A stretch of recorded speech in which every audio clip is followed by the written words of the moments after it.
Hey, and welcome to week number 1 of a brand new series called Homies. We're calling it Homies, and we're talking about taking family to a whole new level. I don't know about you, but it's a new season, a new time for my family. We're having to get in a new rhythm. I want to take a few moments, though, before we get started. I know specifically for those of you who call Relevant Church your home, I've had many texts and many messages and many emails just asking like how our family is doing and how our staff is doing. And, I just want to kind of comment on that and tell you, we're doing well. There's obviously a lot of adjusting. Our staff is doing well. We're learning as we go. But literally before I walked on stage, I was given this maybe 30 minutes beforehand, an envelope just full of letters from you guys, thanking us, thanking our staff, thanking our family. And I just want you guys to know how much that means to us and how much that means to our family. We can't wait to see you again because as we're going to talk about in this series, really, we're going to talk specifically about physical families today, but you're our spiritual family, and we can't wait to be back together with you guys, and just want to say thank you for your encouragement. Here's what I want you to do. Maybe you're watching with your family, maybe you're watching alone, I don't know, but if you're watching alone, you're going to have to just point at yourself here. But what I want you to do is look around the room, everybody make eye contact as we're getting ready for this, and I want you to think about this question. Don't point yet. Who is the craziest member of your family? And if they're not in the room in a moment, you're going to call their name out. But here's what I want you to do. On the count of 3, I want you to point at the craziest member of your family and see if you're in agreement. Ready? 1, 2, 3. All right, I don't know if it's a consensus with you guys, and I'm sure you're going to have some explaining to do later, but in our family, we all have different personalities. We're all born with different temperaments. One of those temperament types, if you've tuned into Relevant Church in recent months, we've talked a lot about temperaments, but I know for me, I'm kind of red and like things orderly and like to kind of be in control. My wife's a little more of a perfectionist, but we have one of our family members who is a sanguine. He's a yellow. He's all about the party. He's all the fun, and he's all about stories. I'll show you a quick picture of him. He was like 4 years old, sitting on the couch. His name is Trey. Here's a picture of him right there on the screen. This is how he lives his life, if I'm honest with you.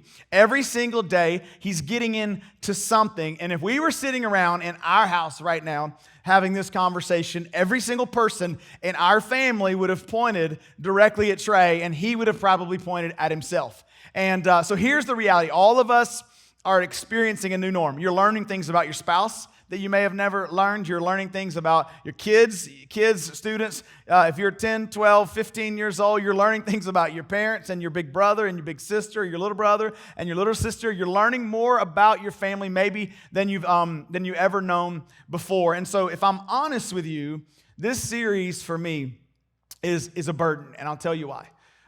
If you read studies in psychology and what people are projecting about the younger generation right now, the 7, 8, 10, 12, 14-year-olds who now are not in school, who they don't know, and new discussions are whether or not they'll be back in school in August or September. There's all the newness of home and anxiety and stress and chaos, and parents are pulled in different directions, and families are losing jobs, or mom or dad are losing jobs. They're being homeschooled. They're not keeping up with their work. Some of them are advancing quickly. Some are struggling. All the reports are pointing to a level of chaos that will come out of this season that we're going to have to deal with. We're going to have to deal with some brokenness. We're going to have to deal with some adversity on the backside of what we're facing right now. And so as we started planning for our After Easter series, we thought, you know what? We've been in quarantine for a while. We're kind of locked down with our families now for what we call the stay-at-home order. And what I'm really wanting to do is just kind of talk to you about how to make the most of this season as a single person, as an individual, as a parent, as a kid. Because when you get in close quarters with people, you learn a lot about them. When you're stuck in situations for hours at a time, you learn a lot about each other. I'll tell you a quick story. I've told this before in our church, but there was a time where we like to travel. I travel and speak quite frequently, and one of the things that I always request, or depending on where I'm going, if I'm going to be gone for more than a day, I'll always request that they bring my family along. And so there was a season where we were flying to St. Louis. I was speaking at a conference, and at that particular conference, I was bringing the entire family, and we were waiting to figure out when we were going to leave and all that. And all of a sudden, flights had tripled overnight for some random reason. And so we had to decide that we were going to fly into Indianapolis instead of St. Louis. And I decided what we'd do is me and the boys would go a few days early and have some boy time. And so it was me and Jason, Trey, and I think they were like, I don't know, 9 and 5 at the time, and then there was me. And it may have been actually, I think he was more like 3 because he was still in a little car seat. So we fly to Indianapolis, and then we're going to drive over to St. Louis and hang out and do some fun stuff. And then Mom was going to fly in a few days later before I actually spoke at the conference. Well, our flight was delayed.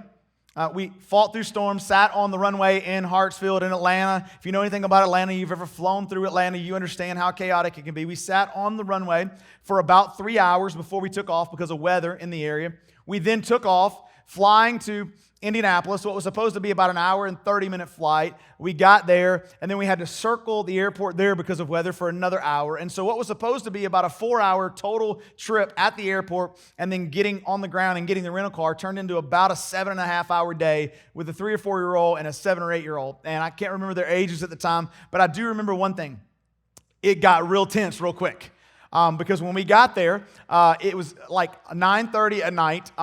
We flew on one of those cheap airlines that don't serve food, and you have to buy all your food. And so by the time we got there, we're crazy hungry. And so like any good dad would do, at about 9:30 or 10 o'clock at night, we decided to stay in Indianapolis because we weren't going to drive to St. Louis. We decided to go to Waffle House. And my boy, my crazy one, had coffee about 9:30 or 10 o'clock at night because Mom wasn't around. And I didn't know what that would mean. So we stayed in that hotel that night. And then we drove to St. Louis the next day because we were going to go catch a Cardinals game. And so as that day began to unfold, I won't go into all the details, but we couldn't find a hotel. We didn't have any way of connecting with a hotel because there was a Cardinals game in town. And we ended up going hotel to hotel. They would say they had rooms. They would not have rooms. I booked a hotel here, showed up. They didn't have rooms. And so it was chaotic. Finally, we landed about 30 minutes outside the city. And then we drove in on that afternoon to go to a Cardinals game. And as we got to the Cardinals game, right as we got in downtown St. Louis, I saw my little guy in the back seat, the crazy one, say, "Daddy, I don't feel good." And about 2 or 3 seconds after that, projectile vomit in the car. This is the day after we've been traveling. Projectile vomit. He said, "What is happening?" It was his first time throwing up. Everything in the car, his entire clothes, all the car seat, everything was disgusting. Now, we're in downtown, 2 blocks over from the stadium. I had nothing to clean him up with, but our luggage was in the back seat. I had no towels, no wash rags, no nothing. And so we pulled him out of the car. I think he was actually, now that I think about it, maybe I'm clueless about time frames, but I remember now he was in a diaper, so he wasn't 3. He was much younger than that. And so we're now standing outside on the street corner with throw up all over him. I strip his clothes down. I open up the suitcase to try to find something to clean him with. The only thing we could find was his mom's makeup wipes. And so we began to clean him up, and then we put him in some new clothes. While I'm standing there, a gentleman comes and approaches us trying to get money. I'm at the point of just boiling. I'm like, why did I ever take these kids anywhere?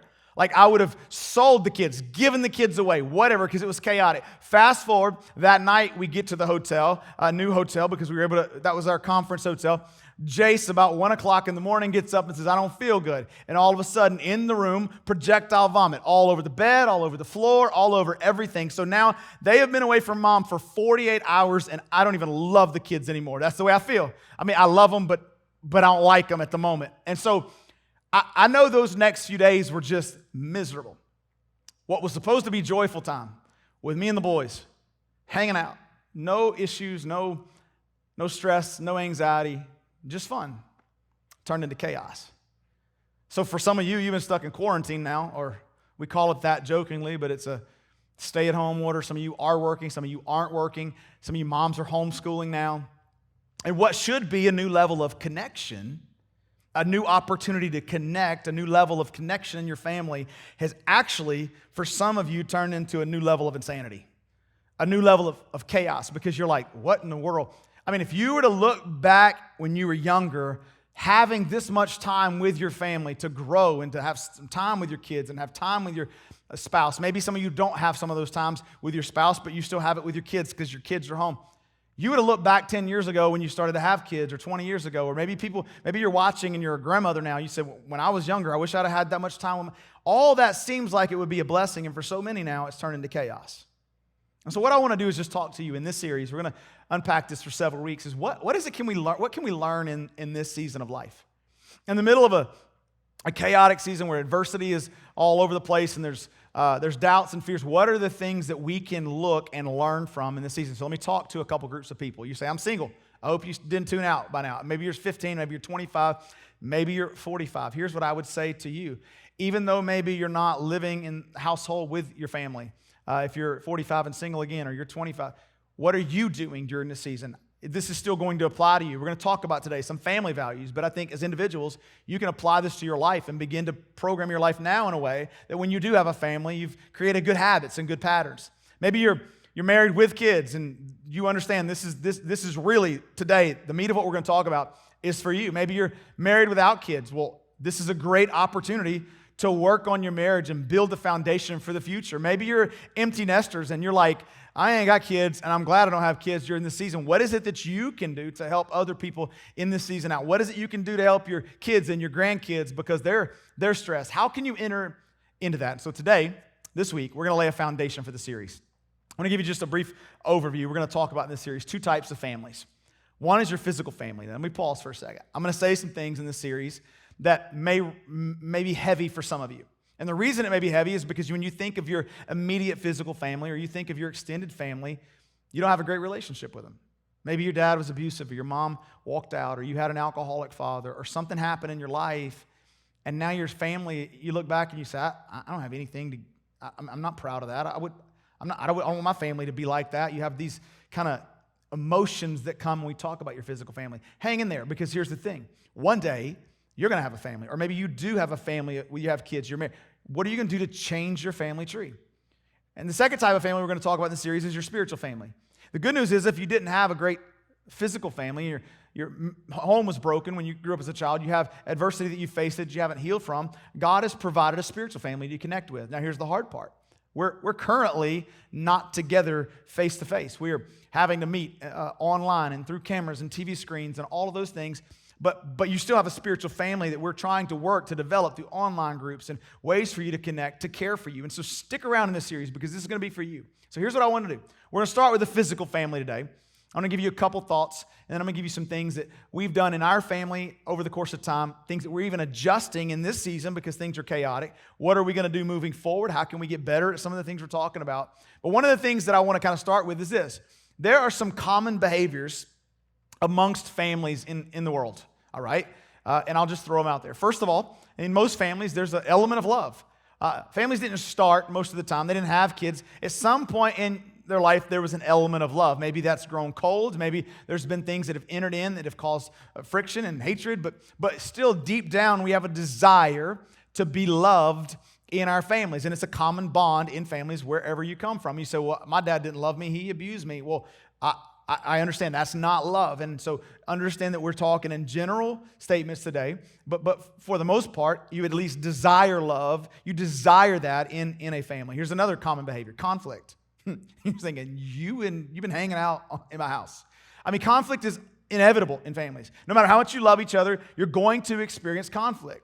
And so whether that's your 5-year-old, your 10-year-old experiencing conflict, whether it's you and your spouse, whether it's you and your kid, whether it's you and your mother-in-law, whether it's you, grandmother, and your grandkids, or how your kids are changing, or they've had kids and it's affected your relationship and it's caused conflict. There's going to be conflict. There's confusion. There's all kinds of confusion in families when you see your teenager and your kid grow up and go through preteen years and turn into a teenager. And now they start making decisions that cause you to, how am I supposed to do this? When you start seeing your kids graduate, and for those like right now especially, there's confusion because what's your senior year look like? But now you're going into college, and what's that look like? And it causes some confusion on what's next? What's the next season of life? When you go to your family gatherings at Christmas and holidays, there's confusion. You see your drunk uncle who's there, and you wonder, like, what in the world? How did this happen? And so there's all kinds of chaos and confusion. There's frustration that happens. There's frustration. You have times where it doesn't matter how much you try, you get frustrated with one another. It doesn't matter when Julie and I, it doesn't matter how much we love each other, it doesn't matter how good the day goes, it doesn't matter what's going on in our life. There can be a season, a moment, something can happen that causes a frustration. And here's what I've found in too many families that are common behaviors. And here's something that saddens me. As many times, they're secrets. They're secrets. And in this season, you might learn some secrets about your family that don't make you too happy. Let me just pause and say, it's also a good time to be authentic with one another open up to one another and get to know each other, and maybe actually not feel like these deep, dark things that you've hidden for so long can't be dealt with. And we'll talk about that later in the series. And then there's connection in the family. There's some sort of connection. I can talk about my family, but you can't talk about my family. I can talk about, as a kid, my mama. You can't talk about my mama. You know those things. And it's because we share a bloodline. There's something in a bloodline that causes a connection. You know what's interesting about that with a physical family? Is this also sounds like our spiritual family, doesn't it? This is exactly the same thing that happens in churches and body of Christ. And even when you come to church, there's some people, let's be honest, there's some people in our church that you don't like. There's some people that don't like you. There's some people that you have conflict with, but then you got some people you really love, and it's just different relationships. And so in this series, we're going to talk specifically about physical families in the first few weeks, and then we're going to make a shift and talk about our spiritual family and what this season means for you and I as a body of Christ, as a church. And maybe you're tuning in for the first time today. Check out the connection card. Let us know you're here and how we can care for you to bring you into to the communication and help you connect with a spiritual family. But what I've learned about the physical family, this is where we're going to focus the rest of our time. This is the little things that matter, right? It's the little things that make a big difference. It's the little note that you write and you leave on the mirror. Some of you guys like what you're talking about. You should try that sometime. It might help you. For some of you, it's the smiles. It's the laughs. I love it when my kids laugh. I love it when my wife laughs. It's the text that means something. It's the communication. It's the little things. It's some guys, let me give you some little things that will help you out. If you haven't figured this out, you're spending more time at home, you're working from home, or she's home and she's cleaning, and now the house is clean when you get home, and now you tend to mess it up because you're clueless. Let me give you a couple things that I've learned that are little things that go a long way. So when you shave, and all of those little things go in the sink, you don't know how much it means to her when you wash it down or get it out of there or whatever you do. If you sprinkle, when you tinkle, right?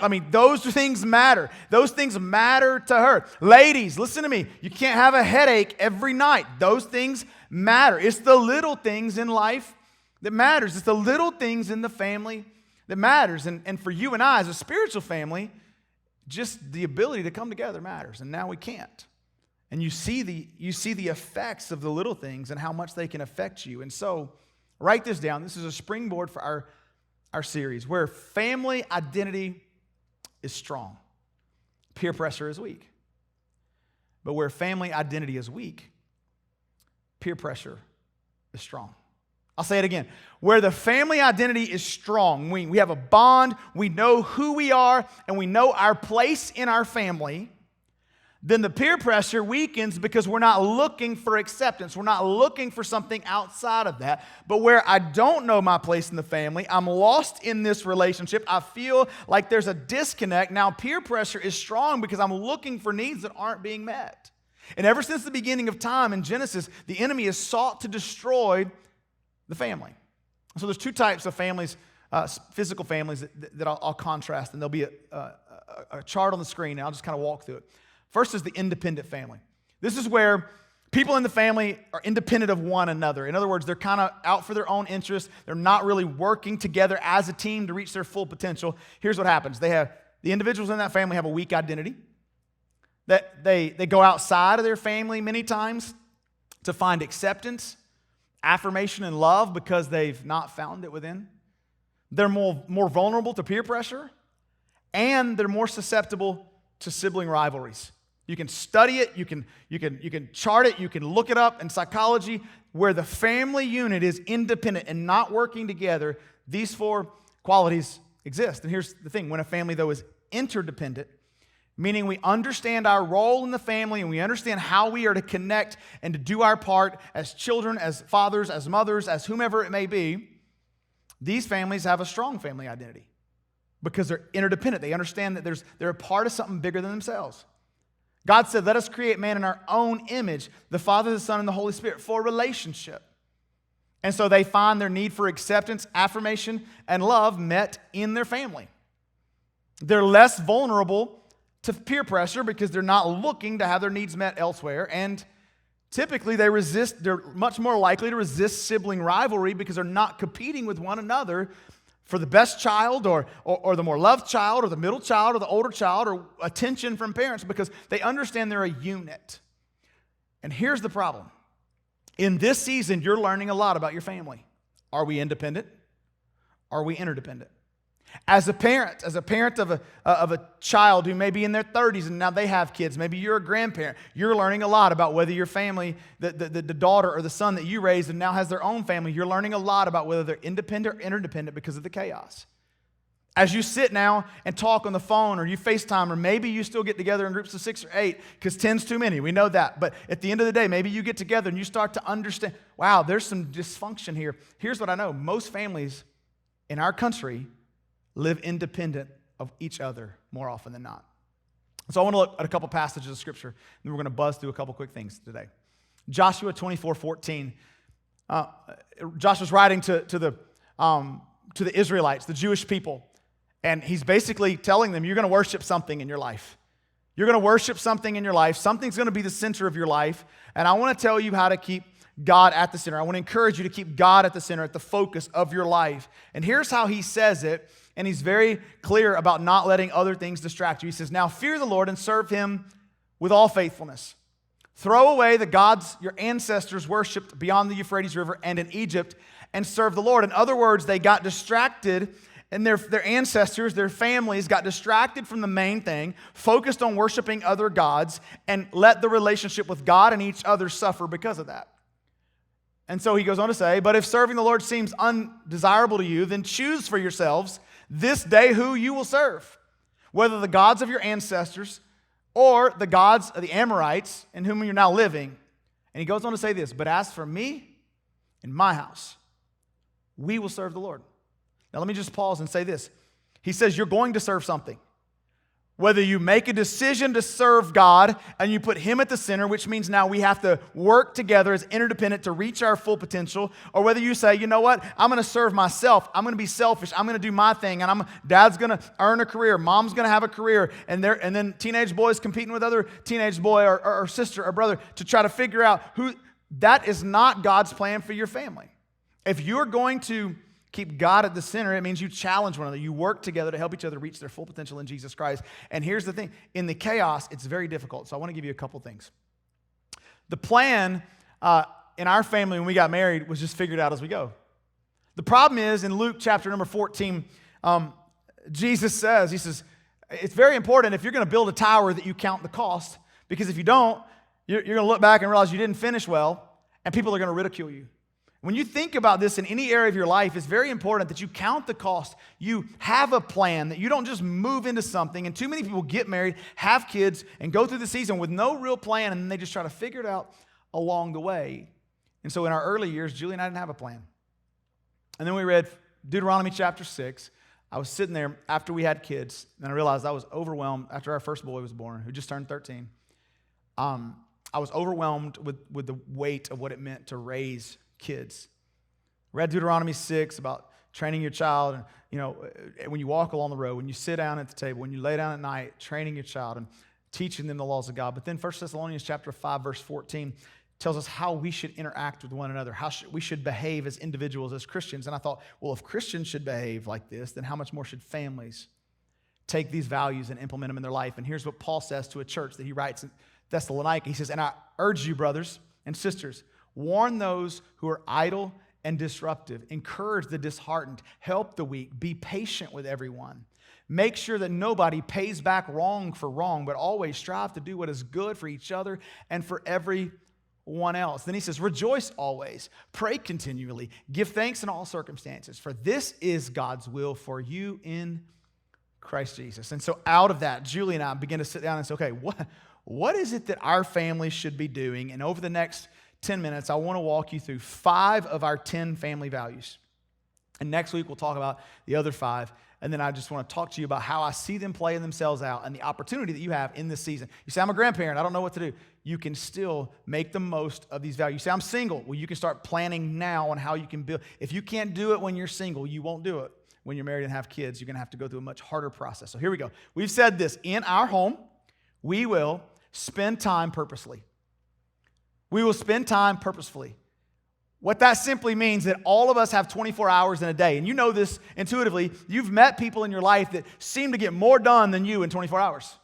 But your 24 hours will be spent on something. And so what I've learned, what Julie and I have talked about, and what we've learned in ministry, in life, but in parenting is how you spend your time shows what you value.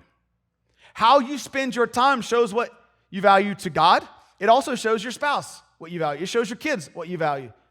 How you spend your time shows what you value. And so our family time doesn't happen by accident. It's very intentional. And now we're in a different season. And now we're all on top of each other all the time. How are we gonna manage that? How are we gonna spend this time purposefully? Because if you're not careful, you just kind of get up each day and you figure it out along the way, or you overprogram everything to the point where there's no margin and there's no joy in the house. And so for us, when we started this church, we had 2 kids, and one kid, we had another one early in the journey, and I worked from home all the time early in the ministry here, and now we have offices that we come into a couple days a week, or a building at least, and so I have to balance several things. Like, what am I going to do when I'm home working, when I'm at church working? How am I going to prioritize making sure some of that's family time and some of that's work time, and how do you balance all that? And so here's my challenge for you. Have you taken time to sit down in this season with a new normal, with a working from home? For some of you, your mom, you're in a season of opportunity with your kids, but maybe homeschool is causing chaos and stress, and you're not ready for this. And have you taken time to say, okay, how do we look at the big picture? Not just the small stuff. How do you get to a place, and I tell our staff this all the time, do we looking from a 30,000-foot view saying, how is this going to affect this, and how are we going to make this season, this moment, purposeful? I can tell you this, that our family's in a season of reprioritizing. We're looking at everything in our life going, okay, what's different? What can we learn from this season? Here's the second thing. We say, in our home, we will play regularly. In other words, we're going to have fun. I want my boys at 8, 10, 15, I want my wife to say, this is I have more fun at home, more fun with my family than I do anywhere else. And so we laugh a lot in our family. We laugh at our youngest all the time. We laugh, we cut up, we do things that really some people may find stupid, but what we do is we make memories instead of buying stuff. We spend time finding joy with one another, and so we laugh a lot. We do goofy things. We're not afraid to sometimes make fools of ourselves and one another. Last night, we were sitting on the couch, and I was sitting there with my youngest, right? We always curl up and watch Survivor, and after Survivor, or we let it record, and then we come back and watch it later, so we don't like commercials, and so we're spoiled by Netflix, and so we're sitting on the couch, and it was time to go to bed. And my little guy was sitting in my lap, my oldest was sitting right there on the couch, and Julie was right there on the other couch. We're all just talking. And we're just sitting there, and I said, hey, buddy, can you say toy boat 5 times? And for the next 30 minutes, they were supposed to be in bed, we laughed for 30 minutes just sitting there over absolutely nothing. The question is, if we don't sit down as a family purposefully, that moment never happens. We make memories instead of buying stuff or trying to just do stuff to fill our schedule. We make memories by going on vacation. Not right now, but soon. We make memories by playing basketball, by playing board games at the table at night. We make memories by just goofing off. I want my boys to grow up and remember, Dad played with me. Can I be honest with you, Dad? We wrestle because there's something about a bond between a dad and a son, and I hate it. They're getting too big. They hurt me. Usually I'm the one that gets hurt. And so I want them, they love it. They love to wrestle. I hate it, but we do it because it's a value. We play regularly. And what I've learned in life, and as I see kids, and I want you to just self-reflect for a moment. The first thought that I have, and when you study psychology, you can see this trend as well. When I see an unhappy child, a child that lacks joy, unless there's something that they've dealt with in adversity as a child, or maybe there's some kind of learning curve that they're still on, or maybe there's some emotional things from trauma or something in their childhood. What I have learned about the average child is when you see an unhappy child, there's some sort of imbalance in the home. The problem is we tend to look at our kids and we want them to be better because we want to feel better about the way we parent. I've been guilty. Rather than saying, what is it that we're doing that we may need to change? Because what I've learned is most kids are naturally happy. And you say, my kid's just different. Don't default to that. Don't default to, well, Mike, you don't understand my kid. Don't default to, if there's a disconnect with the kid, you can likely diagnose some sort of family dynamic.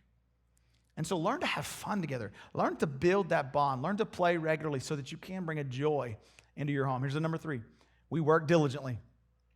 I just got 2 more after this. We work diligently. So I told you earlier that I work from home and I work from an office, and it's a different schedule, and my weekend is different than the average person in our family's weekend. But we have to separate work and play. When dad's working, they know dad's working and leave dad alone. But when dad's not working, they know, hey, we can play basketball. We can find something to do. Or we actually will go outside and learn and teach them to work diligently. In other words, we may want to play sports. We may want to get together, but we always say this, there has to be an A before B. So in other words, we got to mow the yard before we play football in the yard. We've got to trim the bushes. We've got to water the flowers. We've got to clean our rooms. A happens before B, and A is the work, B is the play. And so in this season, what I've learned, what I'm doing, I'm taking advantage of this season. We call them quarantine wins. And what I'm doing is teaching my kids how to do new things that we have time to teach them now. So for the first time in my life, I did less pressure washing of the back deck than anybody in the family. My 8-year-old, he's the little guy that was the underwear on his head. He's a negotiator because what he knows is this: we don't do commissions at my house. Hard work gets paid. So if you work hard, you might get a $5 bill. And so now he's gotten in this season where he's like, Dad, am I going to get paid for this? Because my kids want to grow up and buy their first car. And I said, we have a 501 or a 401 car, which means they bring $500, I'll give them $500 to buy a car when they're 16. Well, my oldest thinks he's going to have $20,000 by the time he's 16. He's not getting $20,000 for that. But the youngest is trying to catch up with the oldest because he wants a nicer car when he's 16. But that doesn't come by giving. We work diligently. What are we teaching our kids in this season? I look back and realize that as a father, while I say we work diligently, I haven't done the best job when the chaos of life hits of teaching my kids some skills that are going to help them in life when it comes to work in the future. And I'm learning that in this season. What are you learning? Here's another one of our values, number 4. We give generously. We give generously. Here's our motto: give, save, spend. Give, save, spend. We give to our church in tithes and offerings and extravagant gifts. We're giving our refund check or stimulus check to the church because we believe in it. We want to model that. We don't borrow money for anything. We don't go into debt for anything because we want to be able to give generously. Jace was 5 years old, and we were riding down the road, and he heard a marketing ad on the radio, and it said, get your brand new car for $36,000. And he's like, Mom, who can afford that? Because he didn't understand the value of money. And he said, his mom said, well, most people can't just go out and buy the $36,000 car. What they do is they finance it. And so they began to have a conversation about borrowing money and financing and how they have to pay it off over 5, 6, 7 years. And at 5 years old, listen to what he said. And I don't mean to push, just listen. He said, that's just dumb. At 5 years old, he understood that paying $45,000 something that costs $36,000 and loses value, and financing over 5, 6, 7 years was not the wisest choice because it inhibits you from other things in life. And so for us, we say, we want to give generously as our value, which makes us now have to spend differently and save differently. And so we budget all of those things. And here's the 5th one. This is one that I want to challenge you in big time in this season, is I want you to begin to think counter-culturally. This was the first value, minus prayer and loving Jesus. But this is when it comes to what are we going to do to think differently? And so a couple of things that we do, we say we're not going to let culture dictate how our family is led. Just because everybody else does it, just because everybody else has their kid in it, just because everybody else just goes through this pattern of life, we're going to think, why are we doing what we're doing, and how might we do it differently as followers of Jesus? And so a couple things that we've done is we've chosen, this is not for you to feel guilty or not to feel like you have to do this or not to impose anything on you, but we've chosen to homeschool. Julie works at the church part-time, but she's also very much involved in the kids' day-to-day life, and so we've chosen to do that, and that's countercultural. That's counter the way I grew up. And so in this season, I would challenge you to evaluate your life and how you've allowed culture to dictate, or what you've allowed culture to dictate about your family. How are you using this time? What are you doing to evaluate what it is that's happening in your family's life now that you see, without all the distractions, without the baseball schedules on the weekend and the chorus concerts and the band concerts and running your kid here and there, and they're sitting there at home, and maybe you're working from home, maybe both parents are, maybe one's not. What are you doing to say, how can we now realign some things in our life? Here's a couple other countercultural things that I'll throw out at you and we'll be done. We live on less than we make. That's counterculturally. Like I said earlier, we don't borrow money. When it comes to our kids, we have different guidelines of when they're going to date, whether they're going to get a cell phone, when they're going to get a cell phone. This past week, my boy just turned 13. And he knows not to ask for a cell phone. He knows all his friends have one. He's not getting one. I'm not going to, just because culture said, all right, what happens if they get lost and they need to get in touch with me? Well, we made it. And so at the end of the day, like, what is it that there's other ways to allow them to communicate, but we're not going to give him a cell phone and put the world at his fingertips because the average boy sees pornography at 9 years old. Why would we just let culture do that to us and put that risk in our kids' hands? So what is it in this season? As you look at your life, as things have really slowed down for most people, if you're in the medical field, you're in a different season. You're like, Pastor Carl, I don't know what you're talking about. This is crazy. Listen, you're our heroes. You understand that? If you're in the medical field and you're working, you're our heroes, and we are going to honor you, and we're going to love you, and we're going to do everything we can to help you and your family. And if you need help, we want to be there for you. Because right now you're saying, I ain't got no time on my hands. But for those of you who do have more time, for those of you who maybe will have more time when this thing's over, what are you doing now? Look at your family. Look at your situation. If you're single, what are you doing now to prepare? What are you doing in this season to prepare you for that season when you do have kids and you got all the other things? If you can't organize your life now, you're not organizing when things get more chaotic and there's 5 people in the house. You're married with or without kids. What are you doing? How are you working on your marriage?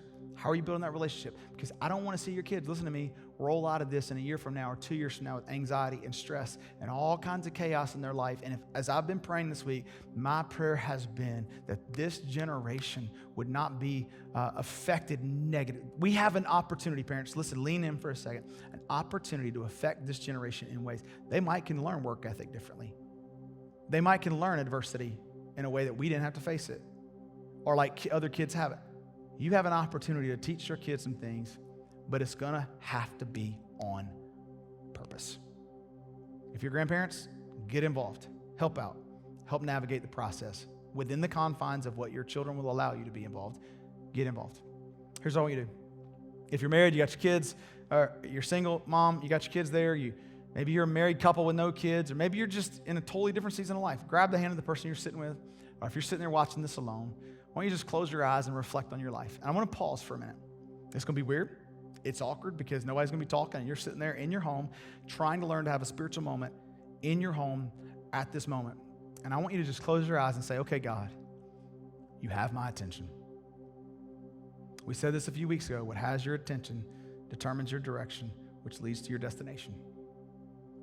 And so during this season, I pray right now as we pause that God would speak to your heart about how do we make the most of spending this time with our homies, in our homes, with our families. Right now, would you just pray that?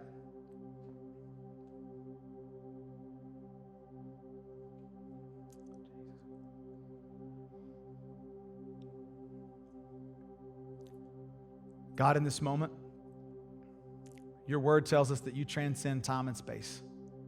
And right now, I pray the presence of God would enter into small spaces, into hearts, into dark places of hearts, into homes, into living rooms, and enlighten some things. This season could be a gift where we learn about each other, where our families are built to be stronger, where we have more intentionality. And I pray for moms and dads and single people and kids and students and grandparents and everybody in between who's trying to figure out how to do this, that we just be intentional. A lot of times, God, we pray and ask you to change things, but what you're trying to do is teach us to change some things. And so I pray in this season that we be obedient and that we do everything we can to honor you and make the most of this. In Jesus' name, amen. Hey, we want to take a moment. Thank you for tuning in today. Again, if you're brand new, fill out the connection card pinned at the top of this video. And you can also let us know how we can serve you or help you. Let us know what prayer requests you have. Email us at care@relevantchurch.cc. And we'd love to just be praying for you.